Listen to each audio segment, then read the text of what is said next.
This is my student support system. Keep watching, keep learning. अब हम देखते हैं कि स्पर्मेटोजेनेसिस का प्रोसेस कैसे होता है।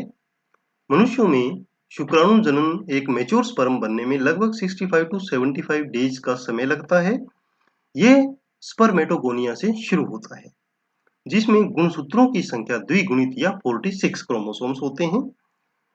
शुक्राणु जन जो ये स्पर्मेटोगोनिया है, वो डिवाइड होती हैं माइटोटिक डिवीजन या समसूत्री विभाजन के माध्यम से और अन्य स्पर्मेटोगोनिया बनाती हैं। कुछ जो स्पर्मेटोगोनिया होती हैं वो सेमिनिफेरस ट्यूब्यूल्स के बेसमेंट मेम्ब्रेन के पास ही रहती हैं और फ्यूचर में शुक्राणु जनन में भाग लेने के लिए एक पूल का काम करती हैं, रिजर्व के रूप में काम करती हैं। और कुछ स्पर्मेटोगोनिया बेसमेंट मेम्ब्रेन को छोड़कर नीचे की ओर आ जाती हैं और बहुत सारे विकासात्मक परिवर्तनों के फलस्वरूप प्राइमरी स्पर्मेटोसाइट्स बनाती हैं।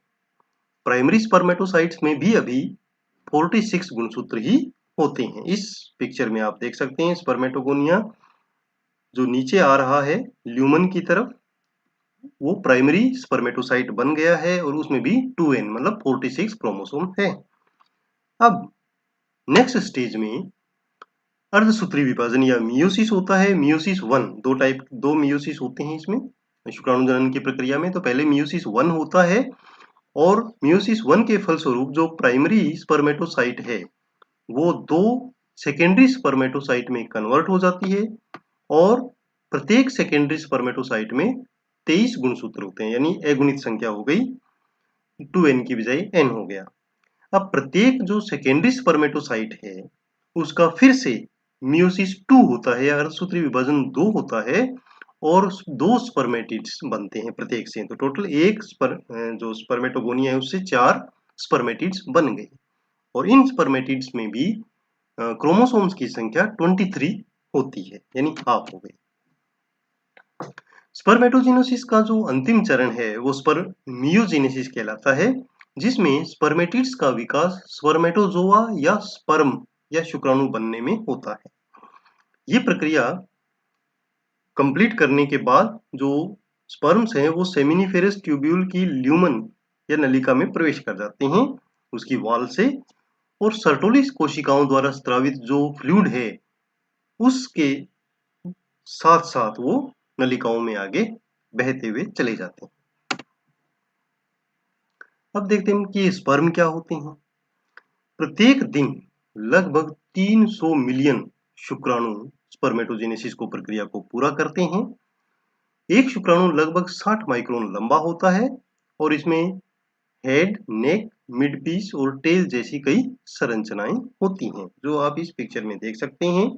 ये हेड है, यहाँ छोटा सा एक कॉन्स्ट्रिक्टेड पार्ट नेक है, ये मिड पीस है और पीछे टेल। शुक्राणु का चपटा नुकीला सिर लगभग 4 से 5, ये मीटर लिखा हुआ है, इसको आप माइक्रोमीटर कर लें, 4 से 5 माइक्रोमीटर, ठीक है, या म्यू लगना रह गया, माइक्रोमीटर लंबा होता है और इसमें 23 गुणसूत्रों वाला एक न्यूक्लियस होता है जिसमें 23 क्रोमोसोम या हाफ क्रोमोसोम्स होंगे। न्यूक्लियस के सामने एंजाइमों से भरा हुआ एक कैप लाइक स्ट्रक्चर होता है जिसे एक्रोसोम कहते हैं और इस एक्रोसोम की मदद से ही जो स्पर्म है का न्यूक्लियस जो है वो एंटर करता है oocyte के अंदर। हेड के पीछे एक कॉन्स्ट्रिक्टेड नेक होती है जिसमें सेंट्रियोल्स होते हैं। बीच के हिस्से को जिसमें मिड पीस कहते हैं उसमें माइटोकॉन्ड्रिया होता है जो शुक्राणु को निषेचन के स्थान पर पहुंचने और मेटाबॉलिज्म के लिए एनर्जी देता है। शुक्राणु का जो अंतिम पार्ट होता है वो नेक होती है जो शुक्राणु की मूवमेंट में हेल्प करती है। एक बार इजैक्यूलेशन होने के बाद ज्यादातर जो शुक्राणु हैं वो मादा प्रजनन पथ या वेजाइना में या पूरे उस रास्ते में फीमेल रिप्रोडक्टिव ट्रैक्ट में 48 आवर्स से ज्यादा जीवित नहीं रहती। My student support system. Keep watching, keep learning.